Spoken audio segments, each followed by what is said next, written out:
तो बालक एक बार फिर आज हम लोग 8:30 में साइंस का कुछ इंपॉर्टेंट क्वेश्चन डिस्कस करेंगे बालक। और आज जो है आज का हमारा लक्ष्य है इस वीडियो का कि हम लोग एसिड बेस सॉल्ट का इंपॉर्टेंट एसर्शन रीजन डिस्कस करने वाले हैं। एसिड बेस सॉल्ट का बालक है ना, बहुत सारा ऑब्जेक्टिव फॉर्म में क्वेश्चन बालक इस चैनल पर अपलोड हो गया है। डिस्कशन जो है उसका अपलोड हो गया है साइंस क्लास 10th करके।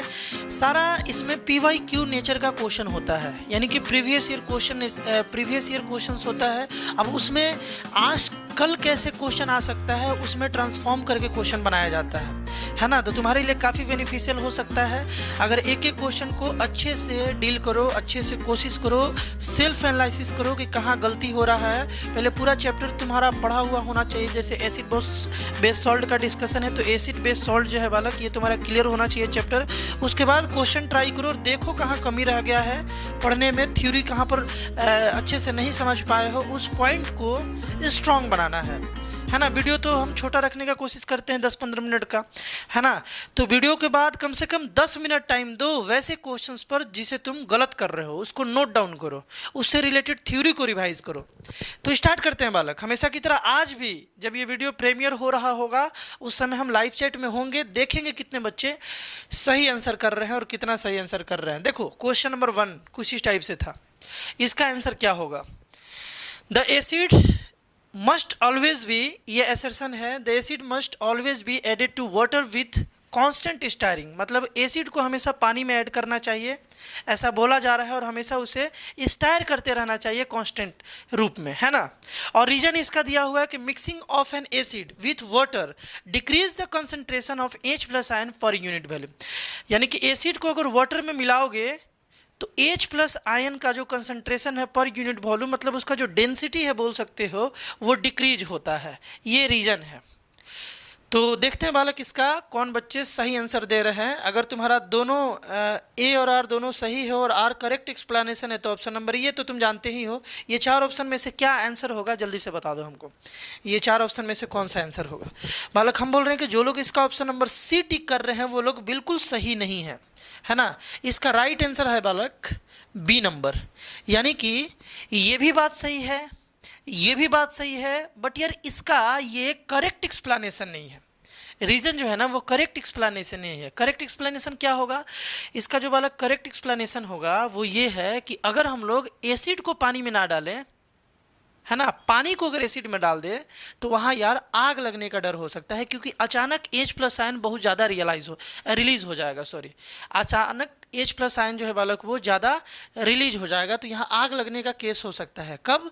जब हम लोग एसिड को पानी में डालने के बजाय पानी को एसिड में डालेंगे। तो इसका करेक्ट एक्सप्लेनेशन है। ये भी बात सही है बट उसका करेक्ट एक्सप्लेनेशन नहीं है, इसीलिए ऑप्शन नंबर B जो है वो राइट आंसर है। नेक्स्ट क्वेश्चन बालक, क्वेश्चन नंबर 2 देखो तो, copper sulphate crystal are wet. Copper sulphate crystal जो है वो भीगा होता है because it contains water of crystallization. Reason इसका दिया हुआ है कि water of crystallization is a fix number of molecules of water present in 1 formula unit of salt. 1 formula unit of salt, है ना। यानी कि यहाँ पर वाटर ऑफ क्रिस्टलाइजेशन का मीनिंग दिया हुआ है और ये असर्शन है, रीजन है। तुम्हारा आंसर क्या होगा जल्दी से कॉमेंट करो, हम देख रहे हैं। Option number A, B, C, D क्या तुम्हारा आंसर होना चाहिए बालक। जो लोग इसका ऑप्शन नंबर C टिक कर रहे हैं वो बिल्कुल गलत हैं। जो लोग इसका ऑप्शन नंबर D टिक कर रहे हैं वो बालक बिल्कुल सही है, क्योंकि यहाँ पर ये जो स्टेटमेंट है ना, ये जो स्टेटमेंट है एसर्शन है जो बालक, ये गलत है। वाटर ऑफ क्रिस्टलाइजेशन प्रेजेंट होने का मतलब कतई नहीं है कि वो भीगा तुमको दिखेगा या टच करने पर भीगा फील होगा, है ना, वेट नहीं होगा। वाटर ऑफ क्रिस्टलाइजेशन में वाटर मॉलिक्यूल होता है बट वो सॉलिड फॉर्म में होता है, क्रिस्टल्स फॉर्म में होता है, तो वो तुम्हें टच करने पर पानी जैसा वेट नहीं लगेगा वो, है ना। तो ये इसका गलत स्टेटमेंट है। ऑप्शन नंबर D इसका राइट आंसर है, ये सही है। वाटर ऑफ क्रिस्टलाइजेशन का जो डेफिनेशन है ये सही है, रीजन सही है, एसर्शन गलत है, इसलिए A is false but R is true. Next question बालक, इसका क्या आंसर होगा। The aqueous solution of glucose and alcohol do not show acidic character. Aqueous solution यानी पानी के साथ अगर सॉल्यूशन देखा जाए ग्लूकोज का और अल्कोहल का तो वो एसिडिक कैरेक्टर को नहीं शो करता है। Aqueous solution of glucose and alcohol do not give H+ ion, क्योंकि एक्वस सॉल्यूशन जो है बालक ग्लूकोज का और अल्कोहल का वो H+ आयन नहीं देता है। तो बिल्कुल यार इसका जो लोग ऑप्शन नंबर A टिक कर रहे हैं वो लोग बिल्कुल सही है, क्योंकि यहाँ पर एसर्शन और रीजन दोनों सही है, और आर जो है इसका करेक्ट एक्सप्लेनेशन भी है कि कोई भी चीज़ एसिड कब होगा जब वो पानी में H प्लस आयन देगा। तो यहाँ पर अगर ये एक्वस सॉल्यूशन ग्लूकोज और अल्कोहल का एसिडिक करेक्टर नहीं शो कर रहा है तो इसका मतलब है कि वो H प्लस आयन नहीं दे रहा है ना। तो ये कॉन्सेप्ट को ध्यान रखोगे। क्वेश्चन नंबर 4, इसका क्या आंसर होगा जल्दी से बता दो। ACL gas does not change the colour of dry litmus paper, है ना। एसीएल गैस जो है वो कलर चेंज नहीं करता है ड्राई लिटमस पेपर का, ये बात दिया हुआ है ना। ब्लू है, ड्राई है और ब्लू लिटमस पेपर का एसीएल गैस जो है वो कलर नहीं चेंज करता। अच्छा, रीजन है कि HCl gas dissolve in the water present in wet litmus paper to form H plus ion. देखो यार, इसका भी जो लोग ऑप्शन नंबर इसका जल्दी से अपना तुम आंसर कमेंट करो बालक, जल्दी से इसका आंसर कमेंट करो, फिर हम बताते हैं। ACL gas does not change the colour of dry litmus paper, dry litmus paper का कलर नहीं चेंज करता है। और एसीएल गैस जो लोग इसका ऑप्शन नंबर ए टिक कर रहे हैं बालक, वो लोग बिल्कुल सही नहीं है ना, बिल्कुल सही यार नहीं है। इसका राइट आंसर है ऑप्शन नंबर बी, है ना। इसका राइट आंसर क्या है बालक? Option number B. देखो ए भी सही है, ड्राई लिटमस पेपर होगा तो एसीएल उसका कलर नहीं चेंज करेगा, ये सही बात है, सही बात है। और एसीएल जब डिसॉल्व होता है वाटर में जो कि वेट लिटमस पेपर पर प्रेजेंट होता है तो वहाँ से H प्लस आयन रिलीज होता है, ये भी सही बात है। बट इसका ये आंसर नहीं हुआ, है ना। रीज़न जो है इसका करेक्ट एक्सप्लेनेशन नहीं हुआ। इसका करेक्ट एक्सप्लेनेशन क्या होना चाहिए कि एसीएल जो है इसका करेक्ट एक्सप्लेनेशन ये होना चाहिए कि एसीएल अपना H प्लस आयन तभी रिलीज करता है जब वहाँ पर वाटर प्रेजेंट हो, वो ड्राई ना होना चाहिए, वाटर प्रेजेंट हो। लेकिन रीजन में क्या है कि HCl gas dissolve in the water, ये डिजोल्व हो जाता है, एसीएल गैस डिजोल्व हो जाता है वाटर में, घुल जाता है, present in wet litmus paper to form H plus ion. तो ये इसका करेक्ट एक्सप्लेनेशन नहीं है, कोई दिक्कत। Next question, question number 5, weak acid have low electrical conductivity. Weak acid जो है बालक उसमें लो इलेक्ट्रिकल कंडक्टिविटी है, यानी कि वो इलेक्ट्रिसिटी को कम कंडक्ट करता है जो कमजोर एसिड है, as compare to strong acid. Reason दिया हुआ कि strong acid and weak acid have equal concentration of hydrogen ion in their solution. तो बालक इसका जो लोग ऑप्शन नंबर, पहले तो तुम सोच लो जल्दी से इसका आंसर कमेंट कर दो, हम बताते हैं। जो लोग इसका ऑप्शन नंबर बी टिक कर रहे हैं ना वो लोग बिल्कुल गलत हैं, है ना।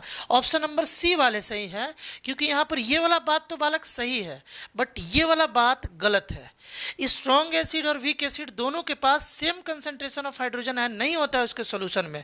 स्ट्रॉन्ग एसिड हम लोग उस एसिड को बोलते हैं जो पानी में ज़्यादा H प्लस आयन रिलीज करे, या बोल सकते हो जो कंप्लीटली आयोनाइज हो जाए, मतलब कंप्लीटली H प्लस आयन में ब्रेक हो जाए, वही तो स्ट्रॉन्ग एसिड है, यानी कि वो ज़्यादा H प्लस आयन देगा स्ट्रॉन्ग एसिड। और वीक एसिड बालक ज़्यादा H प्लस आयन नहीं देगा। तो इसका ऑप्शन नंबर सी सही है। ए तो यहाँ ट्रू है बट आर जो है वो फॉल्स है, ए ट्रू है आर फॉल्स है। Next question, question number 6, pure water is neither acidic nor basic. Pure water जो है वो ना ही वो एसिडिक है ना ही बेसिक है। रीजन में है the pH of A solution is inversely proportional. PH जो है वो सॉल्यूशन का, किसी भी सॉल्यूशन का पीएच जैसे 0 1 2 3 4 5 6 inversely proportional to the concentration of hydrogen ion in it. मतलब जितना उसमें हाइड्रोजन आयन होगा उतना ही उसका पीएच जो होगा कम होगा, जितना उसमें हाइड्रोजन आयन होगा उतना ही उसका पीएच कम होगा। इसका क्या आंसर होगा? इसका क्या आंसर होगा बालक? जो लोग इसका ऑप्शन नंबर क्या, जल्दी से टिक करो, जल्दी से बताओ, जल्दी से बताओ इसका क्या आंसर होना चाहिए, जल्दी से सोचो। जो लोग बालक इसका ऑप्शन नंबर बी टिक कर रहे हैं ना वो लोग सही है। देखो ये भी बात सही है, ये भी बात सही है, बट यार इसका करेक्ट एक्सप्लेनेशन ये नहीं है। ये बात हम लोग को ध्यान रखना है कि पीएच जो है सॉल्यूशन का वो इनवर्सली प्रोपोर्शनल होता है, सही बात है।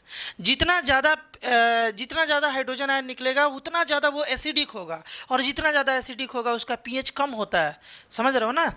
जो स्ट्रॉन्ग एसिड है उसका 1 2 पीएच होता है, और जो वीक एसिड है उसका 6 7 पीएच होता है। तो पीएच बढ़ाओगे तो हाइड्रोजन आयन का कंसंट्रेशन घटते जाएगा, है ना। तो इसका वाला क्या है? Option number B is the right answer. 7 number question, इसका आंसर बताओ। 7 नंबर क्वेश्चन का आंसर बताओ। During electrolysis of concentrated aqueous solution of sodium chloride hydrogen is produced at anode. Hydrogen जो है वो एनोड के पास प्रोड्यूस होता है, अच्छा। और क्लोरीन गैस जो है वो प्रोड्यूस होता है बालक कैथोड के पास। रीजन दिया हुआ है कि ions get attracted to oppositively charged electrodes, है ना। अपोजिट जो चार्ज इलेक्ट्रोड है वहाँ पर आयंस जो है वो अट्रैक्ट होता है। तो इसका क्या आंसर दोगे? जो लोग यार इसका ऑप्शन नंबर डी टिक कर रहे हैं वो लोग यार बिल्कुल गलत नहीं है, वो लोग सही हैं। इसलिए क्योंकि ये जो स्टेटमेंट है बालक वो गलत है। जब इलेक्ट्रोलाइसिस करते हैं हम लोग NaCl का, तुम लोग पढ़े होगे कि हाइड्रोजन जो है वो H+ आयन है, तो ये किधर जाएगा? ये कैथोड की तरफ जाएगा ना। सेकेंड स्टेटमेंट सही है। आयन जो है ना अपोजिट इलेक्ट्रोड्स की तरफ जाता है, प्लस वाला निगेटिव इलेक्ट्रोड के पास जाएगा और निगेटिव वाला कहाँ जाएगा? पॉजिटिव इलेक्ट्रोड के पास। तो पॉजिटिव इलेक्ट्रोड्स क्या है बालक? एनोड है, और निगेटिव इलेक्ट्रोड्स क्या है? कैथोड है ना। तो H+ को कहाँ जाना चाहिए? हाइड्रोजन को एनोड के पास नहीं जाना चाहिए, इसको कैथोड के पास जाना चाहिए। उसी तरीके से क्लोरीन जो है निगेटिव आयन है ना, नॉन मेटल है, तो इसको कहाँ जाना चाहिए बालक? कैथोड के पास जाना चाहिए। हाइड्रोजन भी नॉन मेटल है बट ये H+ आयन बनाता है ना। तो इसका ऑप्शन नंबर डी जो है वो सही आंसर है। क्वेश्चन नंबर 8 का आंसर क्या होगा? सोप जो है बालक would change the colour of red litmus paper to blue, वो रेड को ब्लू में चेंज कर देगा। और यहाँ पर है कि soaps are acidic in nature. ये यार बिल्कुल इजी क्वेश्चन है, जल्दी से इसका तुम कमेंट कर दो, हम भी जल्दी से बता देते हैं। इसका आंसर ये है कि यहाँ पर यार ए तो ट्रू है बट आर फॉल्स है। जो लोग ऑप्शन नंबर सी टिक कर रहे हैं वो लोग बिल्कुल सही है। सोप जो है बालक वो बेसिक कैरेक्टर का होता है, बेसिक नेचर का होता है, तो जाहिर सी बात है वो रेड लिटमस पेपर को वो ब्लू में तो चेंज कर ही देगा, है ना। Soap are acidic in nature, ये बात गलत है, वो बेसिक इन नेचर होता है। Next question, metal oxides are acidic in nature. Metal oxide जो है वो एसिडिक इन नेचर होता है। अच्छा जी, calcium hydroxide react with carbon dioxide to form salt and water. देखो CaOH कैल्शियम हाइड्रोक्साइड है ना, ये तो बेसिक नेचर का हो गया। ये रिएक्ट करेगा किससे बालक? ये रिएक्ट करेगा CO2 से, है ना। तो यहाँ से क्या बनने बोल रहा है बालक? सॉल्ट एंड वाटर, सॉल्ट बनेगा, कोई भी सॉल्ट बनेगा। यहाँ से तो वैसे CaCO3 बनेगा, तुमको ये सब रिएक्शन याद होना चाहिए। क्या बनेगा बालक? यहाँ से बनेगा CaCO3 और क्या बनेगा? वाटर बनेगा, यानी H2O बनेगा। ये एक सॉल्ट है। और देखो सॉल्ट और वाटर कब प्रोड्यूस होता है बालक? जब न्यूट्रलाइजेशन रिएक्शन हो। ये बेस है, ये बेस है, ये बेस है बालक। तो ये क्या है? एसिड है, तभी तो सॉल्ट और वाटर बन रहा है। याद कर लो एकदम अच्छे से, ये बहुत ही इंपॉर्टेंट है कि नॉन मेटल ऑक्साइड जो है वो एसिडिक इन नेचर होता है और मेटल ऑक्साइड जो है वो बेसिक इन नेचर होता है। यानी ये गलत बात लिखा हुआ है कि metal oxide are acidic in nature. ये क्या होता है? ये बालक बेसिक इन नेचर होता है, बेसिक इन नेचर होता है ना, बेसिक इन नेचर। तो इसका क्या आंसर होना चाहिए? ए गलत है, आर सही है, ये बात बिल्कुल सही है। तो option number D is the right answer. Next question बालक, इसका क्या आंसर होगा? When copper sulphate crystal are heated, copper sulphate crystal को अगर हम लोग हीट करेंगे ड्राई वॉलिंग ट्यूब में, दे टर्न वाइट, तो वो वाइट हो जाता है। यार ये बात गलत है कि सही है, तुम बताना। रीजन में है कि water of crystallization is the number of water molecule present in 1 formula unit of salt, 1 formula unit of salt. तो जल्दी से बता दो इसका क्या आंसर है? क्या आंसर है बालक? जल्दी से बता दो। जो लोग इसका ऑप्शन नंबर बी टिक कर रहे हैं वो लोग यार बिल्कुल सही है, बिल्कुल सही है। क्यों सही है? क्योंकि यार ये भी स्टेटमेंट सही है, इसको याद कर लो। ये NCERT का ही लाइन है, ये एकदम माइंड में बैठ जाना चाहिए, बहुत बार आया है। जब कॉपर सल्फेट क्रिस्टल को हम लोग हीट करते हैं ना बालक ड्राई बॉइलिंग ट्यूब में, तो वो वाइट हो जाता है। कैसा हो जाता है? वाइट हो जाता है ना। अब बताओ कि कॉपर सल्फेट जो है इसका कलर कैसा होता है, ये भी तुम रिसर्च कर लेना, ये भी इंपॉर्टेंट है। हम पिछले वीडियो में बताए हैं, इसके बारे में डिस्कशन हुआ है। Water of crystallization is the number of water molecule present in the 1 formula, ये बिल्कुल सही है। वाटर ऑफ मॉलिक्यूल का ये डेफिनेशन बिल्कुल सही है, यानी कि ये भी सही है, ये भी सही है, तुम भी सही हो, हम भी सही हैं, यानी कि ये दोनों सही है। बट इसका ये करेक्ट एक्सप्लेनेशन नहीं है, that's why option number B is the right answer. कोई दिक्कत बालक? तो सेल्फ एनालिसिस लास्ट में जरूर करो, कौन कौन सा क्वेश्चन तुमसे गलत हुआ, क्यों गलत हुआ, कहाँ पे थ्योरी में कमी है। थ्योरी को जाकर के क्लियर करो अपने टीचर से, बढ़िया से पढ़ो, है ना। यूट्यूब से क्लियर करो और उसको मार्क करो जो तुम गलती कर रहे हो, क्योंकि केवल वीडियो देखने से नहीं होता है, उस पर रिसर्च करने से, सेल्फ एनालिसिस करने से ही कुछ काम बनेगा। अपने वीक पॉइंट पर डेली कुछ ना कुछ वर्क करते जाओगे, तुम्हारा जो कॉन्सेप्ट है वो बालक भन्नाट होते जाएगा और तुम स्ट्रांग होते जाओगे। फिर मिलेंगे बालक 8:30 में अगले दिन। बाय।